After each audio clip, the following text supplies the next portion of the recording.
Hi, my name is Matt Trentman, and welcome to the Notre Dame Linked Experimental Ecosystem Facility. I am making this video to provide a quick snapshot of my research as a graduate student in the Biological Sciences Department at Notre Dame. But before we get started, let's get up to speed on one of my favorite topics. P! The element, that is. Phosphorus is a nutrient needed by all organisms, from bacteria to humans, for proper growth and maintenance of the organism. In streams, phosphorus can be one of the main limiting factors of growth for bacteria and algae. You may be wondering, why worry about phosphorus?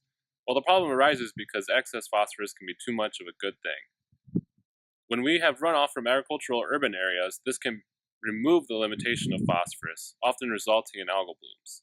These can be problematic because they can create toxins that are harmful to humans, pets, and wildlife, and eventually all algae die and decompose. And with that process, oxygen is removed from the water column, and all of the fish, insects, and invertebrates cannot survive.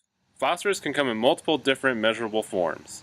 The first is SRP, which is dissolved or soluble in water. Next, we have TP, which is the total amount of phosphorus in any given water sample. SRP is readily available for algae and bacteria, while TP includes SRP plus P that is in more complex forms, including organic matter, which is much harder for bacteria and algae to get to. We can measure both forms in the lab, however it involves toxic chemicals and expensive equipment. Did you get all that? I won't judge you if you have to run through it at least a few more times. Now let's get to the fun stuff. My specific experiment at LEEF focuses on understanding how these different forms of phosphorus cycle in water. To test this, we add phosphorus to the stream in both the soluble and more complex forms, and see how concentrations change as we move away from this release point.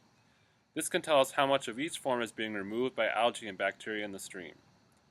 The soluble form comes from a powder found in most chemistry labs, while the complex form is, well, poop. We take dried manure pellets from the hardware store and add water.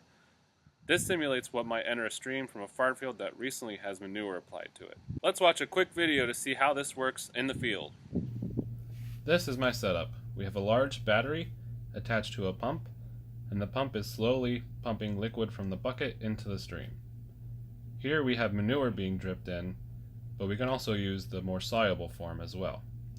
From here we track the water as it moves downstream, sampling at 5 different locations between the pump release station and the most downstream area. With these experiments, I hope to improve our knowledge of how phosphorus cycles in streams, specifically in agricultural regions where the use of manure as a fertilizer source adds complexity to these processes. Thanks for taking the time to watch my video, and please visit me on the web to learn more about this project and my other research at Notre Dame.